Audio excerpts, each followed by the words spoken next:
Somebody asked me once, more than once, Brother Zach, what is the mark by which you recognize that God is blessing you? I said, for me, primarily it is this, that every day, and I say every day, I mean every day, He gives me light on some un-Christ-likeness in my life, that I can judge myself and cleanse myself and get rid of, and fulfill that command in 2 Corinthians 7:1. 2 Corinthians 7:1, let us cleanse ourselves from all filthiness of the flesh and the spirit, and perfect holiness in the fear of God. The fear of God is not an Old Testament message. It began in the Old Testament.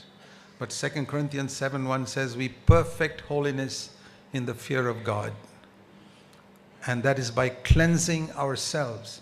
There is a cleansing that God does. That is when I've committed something wrong and I ask the Lord to forgive me. But when I've done that wrong thing and I ask the Lord to forgive me, then I must cleanse myself from that within me which made me do that wrong thing so that I don't do it again. That is cleansing myself. Supposing I discover that it was my pride that made me reply to somebody in a certain way and I've committed that sin. I ask the Lord to forgive me. But then I must judge myself and cleanse myself of that attitude so that it doesn't happen again.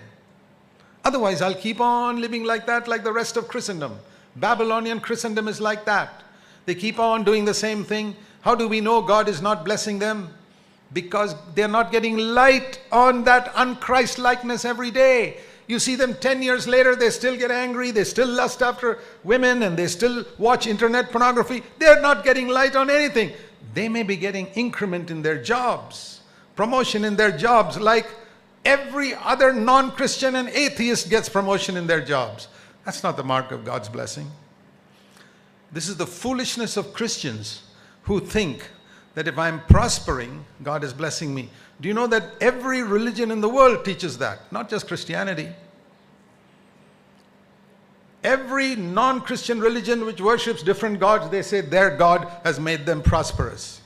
They even say their God has healed them when they go to some temple for some pilgrimage. It's not just Christians. But there's one thing that none of those gods can do. They cannot make them Christ-like. That is the blessing of, the unique blessing of Christianity.